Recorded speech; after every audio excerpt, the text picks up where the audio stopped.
pagi semuanya. Mudah-mudahan kita tetap dalam keadaan sehat. Kali ini kita akan masuk ke materi yang baru, yaitu tentang teks pidato persuasif.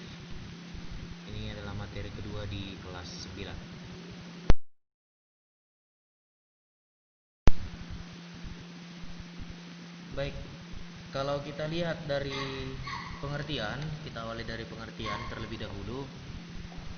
Pidato ini sebenarnya adalah sebuah media untuk menyampaikan gagasan. Gagasan itu adalah hal-hal yang menurut kita penting atau hasil pola pikir kita tentang sesuatu atau judul. Kalau dari pengertian juga bisa kita lihat di sini, pidato adalah pengungkapan pikiran melalui kata-kata yang ditujukan kepada orang banyak. Apa itu pikirannya? Pikiran itu berupa gagasan-gagasan. Gagasan-gagasan dalam sebuah pidato itu ada 3. Yang pertama berupa informasi, yang kedua berupa imbauan, yang ketiga berupa ajakan. Ini adalah gagasan-gagasan yang muncul dalam sebuah pidato. Jadi karena kita sekarang bahas tentang teks pidato persuasif, kita hanya akan bahas yang ketiga, yaitu ajakan.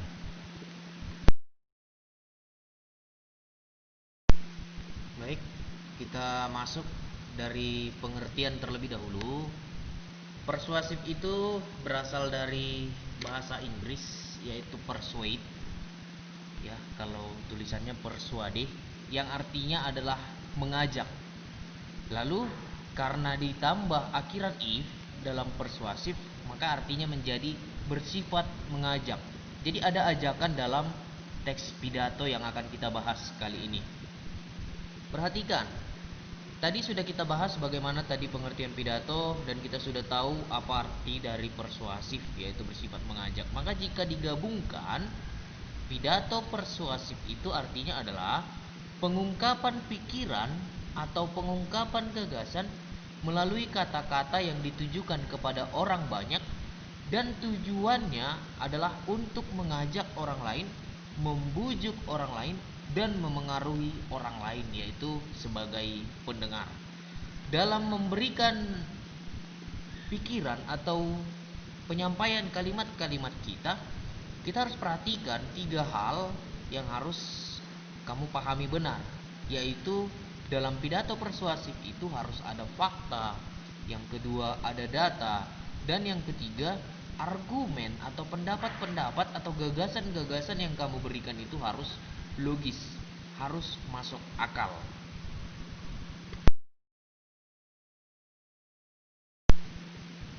Itu tadi pengertian dari teks pidato persuasif.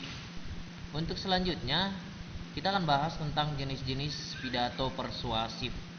Bagaimana jenis-jenisnya dan apa saja yang masuk ke dalam kaitan persuasif atau ajakan. Yang pertama itu adalah sambutan. Jenis pidato yang disampaikan secara tertulis ataupun bisa juga secara lisan, dan biasanya disampaikan oleh orang-orang tertentu karena jabatan atau kedudukannya. Kita sama-sama tahu, kita pernah melihat orang ditunjuk untuk menjadi seorang pembawa pidato, di mana dia diletakkan sebagai kata-kata sambutan. Nah, seperti contohnya misalnya kepala sekolah. Nah, dalam acara-acara di sekolah itu, maka kepala sekolah bisa menyampaikan pidatonya dalam bentuk kata sambutan.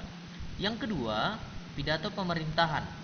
Pidato pemerintahan ini adalah pidato yang berasal dari pemerintah untuk rakyat, ya, untuk rakyat, dan berisi informasi resmi menyangkut kebijakan pemerintah. Jadi apa kebijakan pemerintah itu disampaikan kepada rakyat dalam bentuk pidato pemerintahan. Yang ketiga, pidato instansi. Instansi itu adalah sebuah lembaga. Ya, sebuah lembaga itu ada sekolah, ada juga kantor, ada juga perusahaan dan lain sebagainya. Kalau pidato instansi itu isinya adalah memberi penerangan, memberi himbauan, memberi ajakan, memberi penjelasan, atau memberi juga pendidikan yang disampaikan oleh instansi tersebut kepada orang lain di luar instansi itu, atau bahkan orang yang berada dalam instansi itu. Yang pasti kalau pidato instansi, kalau dia mencakup dalam instansi tersebut, maka yang memberikan pidato adalah pimpinan. Nah, begitu dia. Atau kalau misalnya instansi itu memberikan penerangan kepada orang yang di luar instansi, maka yang menyampaikan pidato itu adalah orang yang berada dalam instansi tersebut. Bisa jadi pimpinannya atau mungkin bawahan-bawahannya yang mengerti tentang hal yang akan dia sampaikan. Yang keempat, ceramah. Ceramah ini adalah pidato yang menjelaskan sesuatu kepada pendengar. Ceramah ini boleh diselingi dengan tanya jawab atau penyampaian sesuatu dari penceramah kepada pendengar. Dan masalah yang biasanya dibahas dalam ceramah ini lebih umum atau lebih banyak diketahui oleh khalayak umum. Itulah jenis-jenis dari pidato persuasif.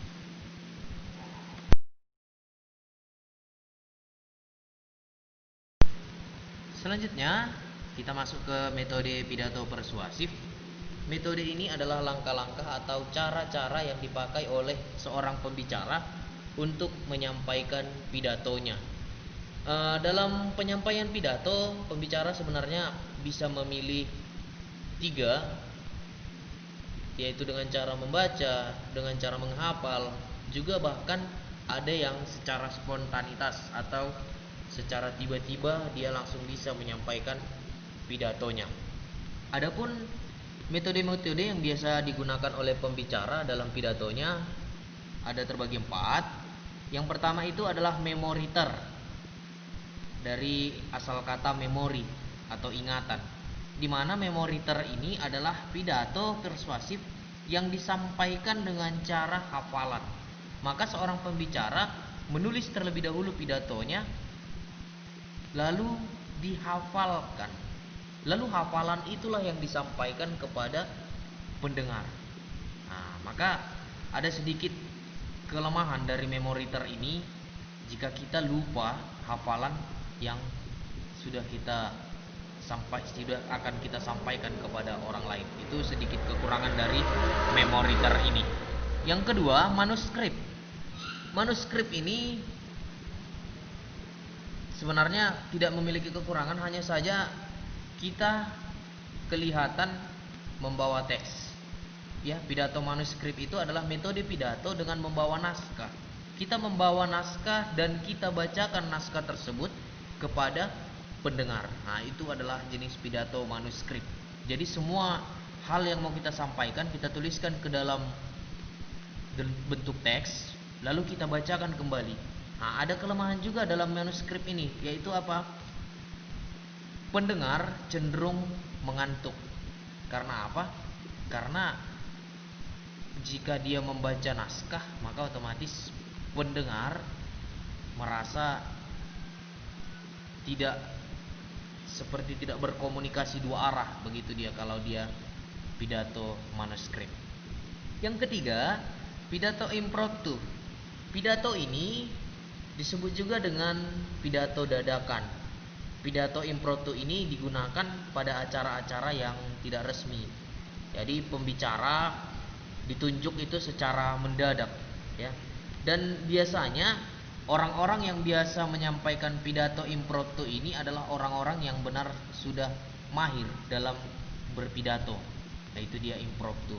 Nah, ini punya banyak kelebihan. Jadi kita tahu bahwa orang tersebut, oh, ini biasa ini berpidato. Tiba-tiba ditunjuk pun sudah bisa. Nah, begitu dia impromptu. Yang keempat adalah pidato extemporan. Extemporan ini adalah pidato membawa catatan-catatan kecil atau membawa kerangka pidato ke depan sebelum dia berbicara. Jadi sudah mempersiapkan diri apa yang akan dia sampaikan. Cuman bedanya dia hanya bawa kerangka. Berbeda dengan tadi manuskrip. Kalau manuskrip tadi dia bawa naskah utuh panjang lebar lalu dia bacakan. Sementara kalau ekstemporan, dia membawa catatan-catatan kecil berupa kerangka pidato, dan fungsinya kerangka pidato itu hanya sebagai pengingat urutan-urutan garis besar isi pidato. Jadi dia bawa kerangka itu bukan berarti dia bacakan kerangkanya, tapi dia hanya mau mengingat garis besar dari awal apa yang disampaikan, setelah itu apa, lalu apalagi hal penting yang lain. Nah, itulah yang dituliskan dalam uh, kerangka pidato yang telah dia tuliskan di kertas. Begitu dia.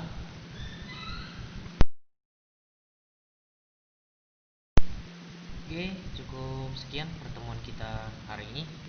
Itu materi awal sebagai kita pertemuan awal di pidato persuasif ini, mulai dari tadi pengertian, jenis-jenis sampai pada metode-metode pidato persuasif. Tetap jaga kesehatanmu, ya, tetap jaga kesehatan supaya kamu tetap bisa dapat mengikuti pembelajaran online di semua mata pelajaran. Sampai di sini, salam sehat untuk kita semua. Selamat pagi semuanya.